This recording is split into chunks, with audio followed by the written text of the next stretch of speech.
परिचय। एक पीढ़ी से दूसरी पीढ़ी के लक्षणों के स्थानांतरित होने की प्रक्रिया को आनुवंशिकी कहते हैं। हाँ, नई जातियों की उत्पत्ति में आनुवंशिकी की महत्वपूर्ण भूमिका है।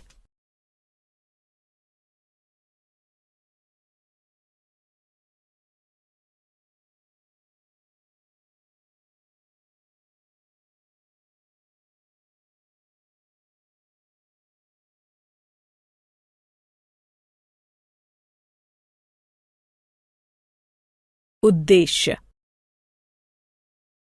इस पाठ के अंत में आप निम्न करने में सक्षम हो जाएंगे। आनुवंशिकी को परिभाषित करना, जनन के दौरान रूपांतरण के संचयन को समझना, वंशागति लक्षणों को समझना, लक्षणों की वंशागति के नियम, मेंडल का योगदान को समझना, प्रभाविता के सिद्धांत की पहचान करना, विसंयोजन के नियम को समझना, स्वतंत्र अपव्यूहन के नियम को समझना, ये समझना कि लक्षण कैसे परिलक्षित होते हैं, लिंग निर्धारण की प्रक्रिया समझना, जनन के दौरान विविधता का संचयन, माता पिता तथा उनकी संतति में उत्पन्न होने वाले अंतर तथा भाई बहनों के बीच अंतर को विविधता कहते हैं। केवल वे विविधताएं वंशागत होती हैं जो जीवधारियों की जनन कोशिकाओं में दिखाई देती हैं। ये विविधता जाति का निर्माण करने वाले गुण सूत्र में जीन के संयोग से अथवा उत्प्रेरण के कारण पैदा होती है। माता पिता यानी जनक द्वारा प्राप्त वंशागत लक्षणों के कारण शारीरिक संरचना में समानता होती है तथा अंतर बहुत कम होते हैं, किंतु यौन क्रिया द्वारा जनन करने वाले जीवों के आगे आने वाली पीढ़ियों में विविधताएं उत्पन्न हो जाती हैं। एक ही माता पिता की दो संतानें समान नहीं होती, इससे संतति में अंतर उत्पन्न होता है। इस प्रकार प्रत्येक पीढ़ी के बाद विविधताओं के संचयन के कारण भिन्नता उत्पन्न होती है। विकास के लिए विविधता कच्चे पदार्थ के समान है, आनुवंशिकी का आधार है, जीवों के नए प्रकार बनाता है, जीवों को बदले वातावरण से अनुकूलन करने में सहायता प्रदान करता है तथा प्रत्येक जीव को एक विशिष्ट पहचान देता है।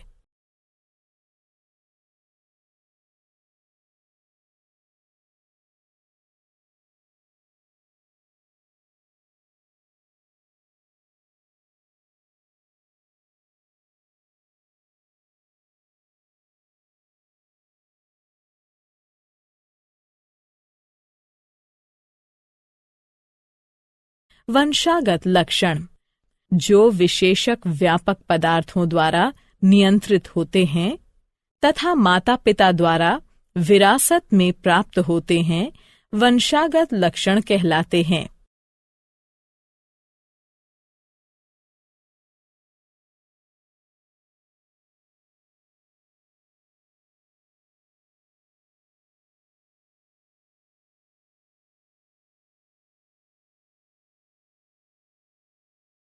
गतिविधि। मनुष्य के कान दो प्रकार के होते हैं, मुक्त कर्णपाली वाले कान, जुड़े कर्णपाली वाले कान। हम दूसरे सभी के कानों का निरीक्षण करके वंशागति की प्रक्रिया को अधिक अच्छी तरह से समझ सकते हैं। हम देखते हैं कि हमारे कुछ मित्रों की कर्णपालियां मुक्त हैं, जबकि कुछ एक की कर्णपालियां जुड़ी हुई हैं।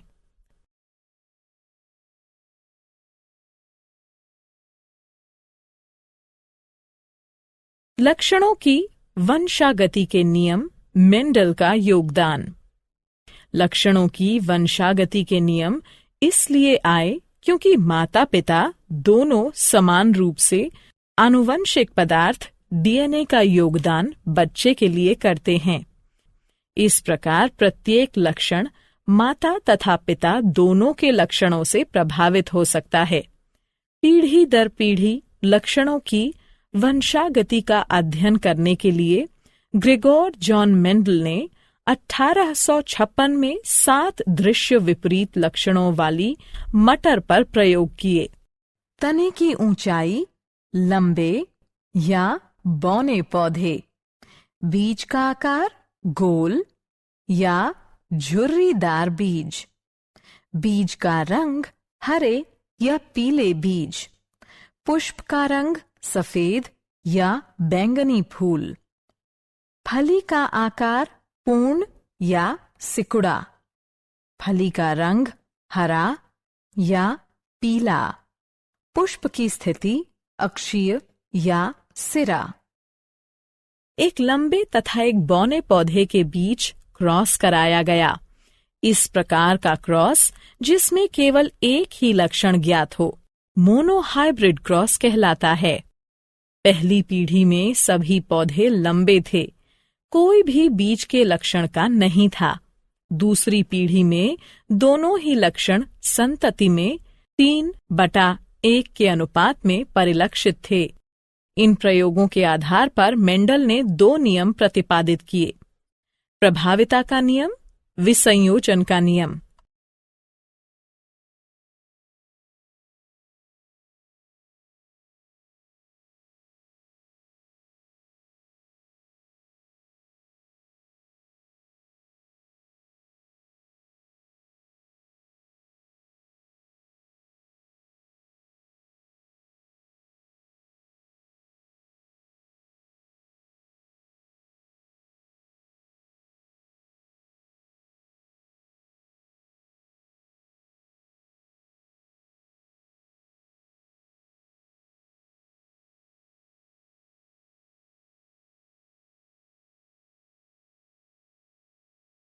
प्रभाविता का नियम।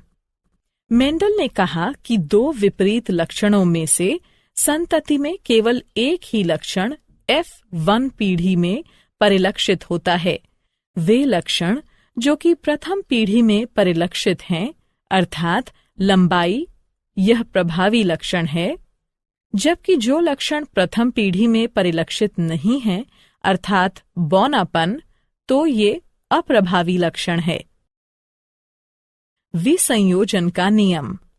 मेंडल ने कहा कि किसी भी अभिलक्षण के अगली पीढ़ी में जाने से पहले सबसे पहले जीन्स को युग्मक में पृथक किया जाता है, जो फिर आपस में मिलकर युग्मनज बनाते हैं।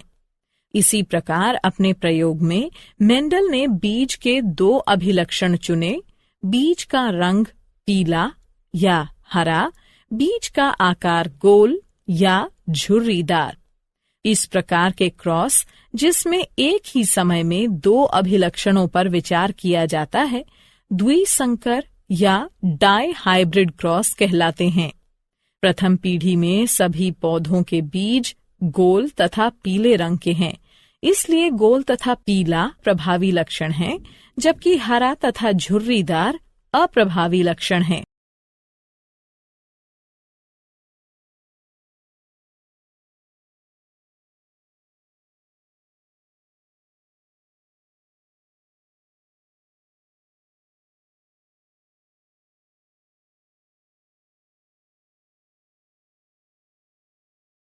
गतिविधि। इस बात की पुष्टि करने के लिए कि पीढ़ी में बड़ा टी छोटा टी तथा छोटा टी लक्षण युग्म वास्तव में 1/2/1 के अनुपात में थे, हम F2 पीढ़ी को स्वयं क्रॉस कराकर F3 पीढ़ी उत्पन्न करेंगे। F3 पीढ़ी में हम देखते हैं कि शुद्ध लंबे बड़ा टी से केवल लंबे पौधे उत्पन्न होते हैं। शुद्ध बौने छोटा टी से केवल बौने पौधे उत्पन्न होते हैं, जबकि संकर लंबे बड़ा टी छोटा टी से उत्पन्न संतति 3/1 के अनुपात में होती है, 3 लंबे तथा 1 बौना। इस प्रकार हम ये निष्कर्ष निकाल सकते हैं कि लंबाई बौनेपन पर प्रभावी है। स्वतंत्र अपव्यूहन का नियम। जनक पीढ़ी में अभिलक्षण के स्रोत के परे अगली पीढ़ी में प्रत्येक अभिलक्षण स्वतंत्र रूप से वंशागत होते हैं। प्रत्येक जीन सेट डीएनए के एक अकेले धागे के रूप में नहीं, बल्कि स्वतंत्र टुकड़ों के रूप में होता है, जिसे गुणसूत्र कहते हैं। इस प्रकार प्रत्येक कोशिका में गुणसूत्र की 2 प्रतियां होती हैं, एक नर जनक तथा दूसरी मादा जनक के लिए। जाति के डीएनए के स्थायित्व को सुनिश्चित करने के लिए प्रत्येक गैमीट हर एक जोड़े के लिए एक गुणसूत्र लेता है जब 2 युग्मक संयोग करते हैं। लक्षण कैसे परिलक्षित होते हैं? प्रत्येक यूकेरियोटिक कोशिका में गुणसूत्र होता है जो डीएनए के लंबे धागों से मिलकर बना होता है। डीएनए में एक कोड होता है जो कोशिका को निर्देश देता है कि अगली पीढ़ी में कौन सा अभिलक्षण परिलक्षित होगा। डीएनए का वह भाग जिसमें अभिलक्षण का कोड होता है जीन कहलाता है। प्रत्येक कोशिका में गुणसूत्र की 2 प्रतियां होती हैं, पिता से 1 तथा माता से 1। प्रत्येक गैमीट माता पिता से 1 क्रोमोसोम लेता है। 2 गुणसूत्रों के मिलन पर अगली पीढ़ी में जाने वाले अभिलक्षणों की कुल संख्या नियत रहती है, जिससे डीएनए का स्थायित्व सुनिश्चित होता है।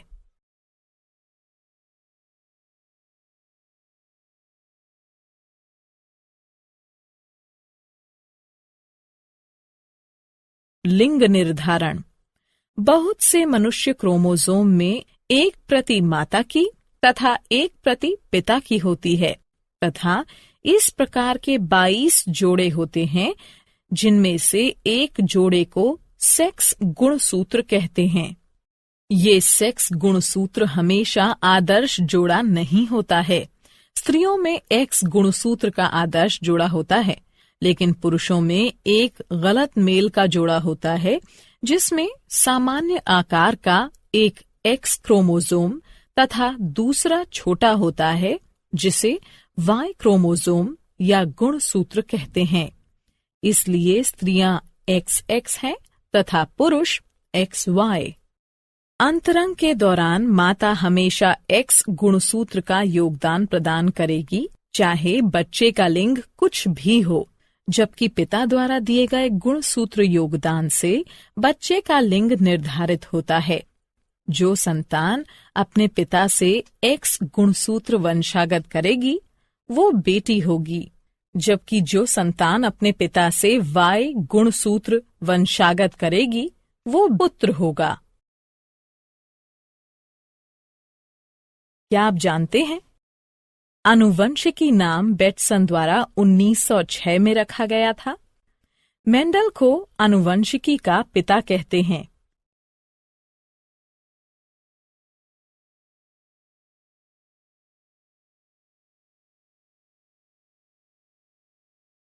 सारांश। आइए जो कुछ हमने सीखा है उसे संक्षेप में दोहराएं। पिछली पीढ़ी से वंशागति में एक मूलभूत शारीरिक संरचना तथा साथ में अगली पीढ़ी के लिए उपयुक्त बदलाव दोनों मिलते हैं। वंशागति के नियम उस प्रक्रिया का निर्धारण करते हैं जिससे लक्षण विश्वसनीयता पूर्वक वंशागत होते हैं। पिता तथा माता दोनों समान मात्रा में आनुवंशिक पदार्थ का योगदान बच्चे के लिए करते हैं। मेंडल ने अपने जनन प्रयोगों के लिए विपरीत अभिलक्षणों वाली 7 जोड़ी मटर का प्रयोग किया।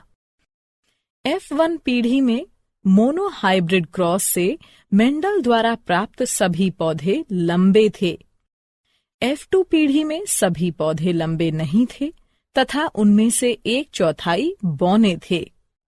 इन क्रॉस के द्वारा प्रभाविता नियम तथा संयुग्मों की शुद्धता या विसंयोजन नियम कार्यकारी हुआ। डाई हाइब्रिड क्रॉस में मेंडल को F2 पीढ़ी में 9/3 1/3/1 का अनुपात प्राप्त हुआ। इससे स्वतंत्र अपव्यूहन के नियम की खोज हुई। जीन डीएनए से बनते हैं जो लक्षणों की अभिव्यक्ति के लिए आवश्यक प्रोटीन का निर्माण करते हैं। मनुष्य में किसी भी व्यक्ति का लिंग आनुवंशिकी द्वारा निर्धारित होता है। मनुष्यों में गुणसूत्र के 23 जोड़े होते हैं। 23वें जोड़े को लिंग गुणसूत्र कहते हैं। स्त्रियों में XX प्रकार के सेक्स गुणसूत्र होते हैं, जबकि पुरुषों में XY प्रकार के सेक्स गुणसूत्र होते हैं। इस प्रकार पुरुषों में 44+XY युग्म तथा स्त्रियों में 44+XX युग्म के गुणसूत्र होते हैं। जीवधारियों के सामान्य लक्षणों में शारीरिक कार्यकारी अथवा व्यवहारिक बदलाव को रूपांतरण कहते हैं।